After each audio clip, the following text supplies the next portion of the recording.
ongoing thing.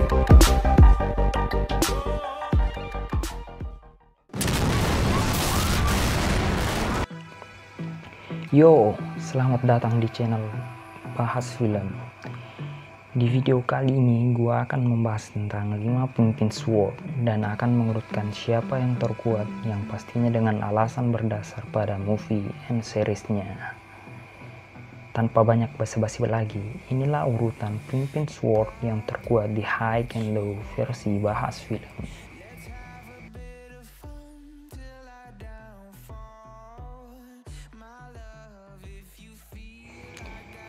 Di urutan kelima ditempati oleh Smokey.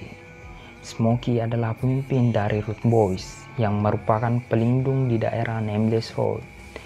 Prioritasnya adalah keluarga, yakni semua orang yang ada di Nameless Road. Mungkin banyak yang tidak setuju saya menempatkan Smokey di urutan kelima atau urutan terakhir ini. Namun saya menempatkannya di urutan kelima bukanlah tanpa alasan. Maka dari itu, tontonlah video ini sampai akhir untuk mengetahui lebih jelasnya. Dari kelima pemimpin SWORD, menurut saya Smokey lah yang paling lincah. Apalagi dengan skill parkournya, ia tidak dapat tersentuh saat bertarung. Hal tersebut terlihat saat ia bertarung dengan Yamato. Yamato tidak pernah mendaratkan sekalipun pukulan ke arah Smokey. Ya, hal tersebut tidak dapat dipungkiri lagi.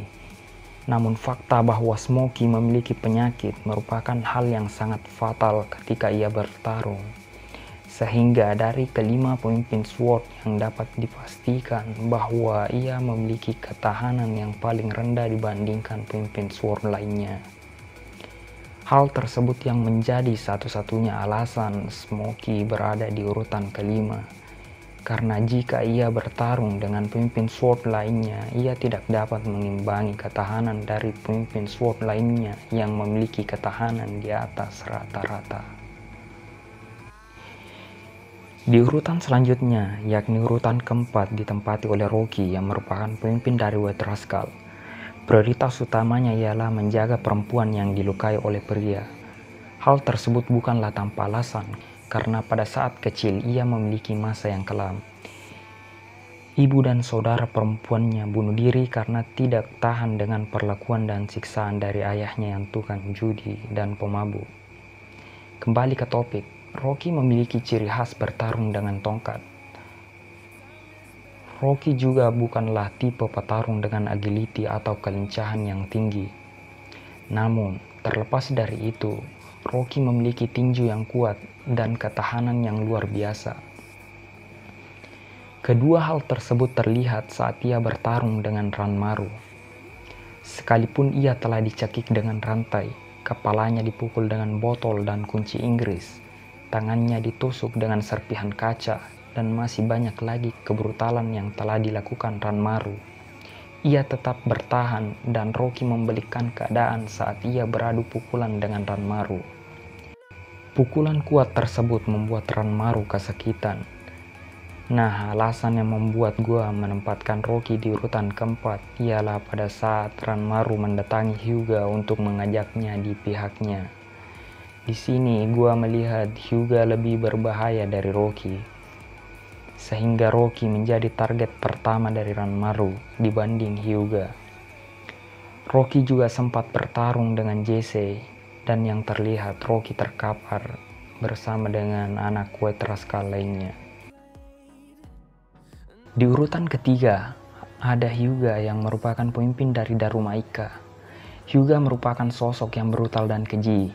Dengan prinsipnya, ia akan mencapai tujuannya tanpa peduli menang ataupun kalah. Pada awalnya, Hyuga sangat benci dengan Mugen yang telah mengalahkan sehingga membuat Hyuga Group hancur. Karena alasan tersebut, Hyuga memiliki ambisi besar untuk balas dendam terhadap sisa-sisa Mugen, terutama Cobra dan Yamato yang merupakan anggota awal dari Mugen. Dari segi pertarungan, tidak banyak yang dapat dinilai dari Hyuga. Pada saat pertarungan dengan Cobra pun, Cobra malah tidak melawan balik sehingga hal tersebut tidak dapat dijadikan patokan pertarungan. Namun yang pastinya Hyuga memiliki ciri bertarung yang biasanya mematahkan bagian tubuh lawan. Selain itu, banyak yang menghindari melakukan perselisihan dengan Hyuga karena Hyuga yang tidak memikirkan menang ataupun kalah, melainkan perselisihan akan selesai bila ada yang meninggal. Alasan gua menempatkan Hyuga di urutan ketiga ialah selain dari alasan Ranmaru yang memiliki Rocky sebagai lawan karena menganggap chance atau kesempatan mengalahkan Rocky yang lebih besar, juga alasan pada saat Murayama bertarung dengan Hyuga.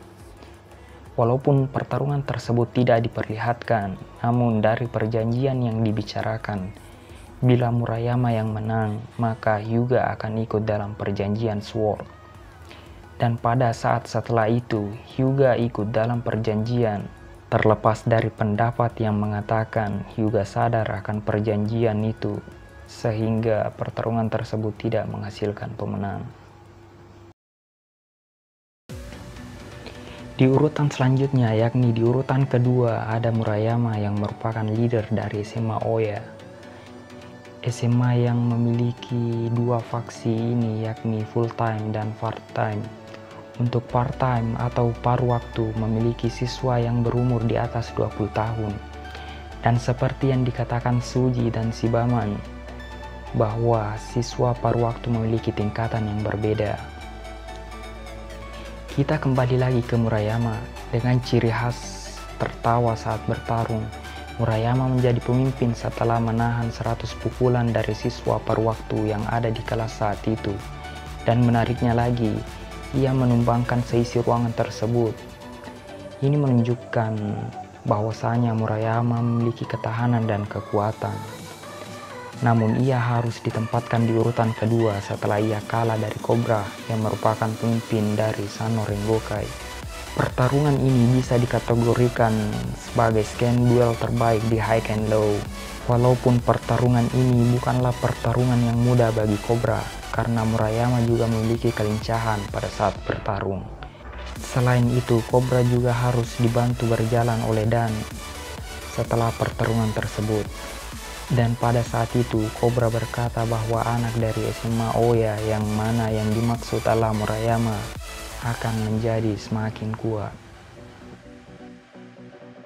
Dan di urutan pertama ditempati oleh Cobra yang merupakan pemimpin dari Sano Rengokai. Cobra merupakan tipikal orang yang dingin. Sejauh ini, Cobra bisa dibilang petarung yang ideal. Ia memiliki kekuatan, ketahanan, dan kelincahan. Namun hal tersebut tidak ia gunakan untuk mencari masalah dengan kelompok lain. Seperti yang dikatakannya bahwa ia tidak akan membuang darah sia-sia, dan juga saat ia mengatakan dia tidak tertarik melawan SMA Oya. Tapi jika SMA Oya main-main dengan Sano, maka Cobra akan menghabisinya. Cobra juga berpikir pada saat ia bertarung, yang akan terkena dampaknya adalah wilayah Sano yang mana akan diobrak-abrik oleh kelompok lain. Dan itu akan menyebabkan anak Sano Rengokai akan dibenci masyarakat sekitar karena hanya bisa membuat keonaran. Terlepas dari itu, Cobra memiliki pukulan yang lebih kuat dari Murayama. Hal tersebut terlihat saat ia berduel dengan Murayama. Dengan kelincahannya juga, Cobra memiliki banyak jenis kuncian. Selain pertarungan dengan Murayama, Cobra juga sempat berduel dengan JC, di mana sebelumnya JC telah mengalahkan Rocky dan anggota Wetaraskal lainnya. Dan pertarungan ini menjadi pertarungan yang ditunggu-tunggu antara Cobra dan JC, karena pertarungan ini belum dapat ditentukan siapa pemenangnya. Nah, mungkin itulah urutan 5 terkuat pemimpin Sword versi bahas film.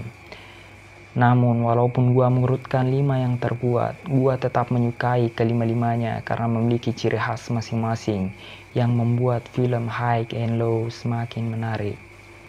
Mungkin sekian and see you next time.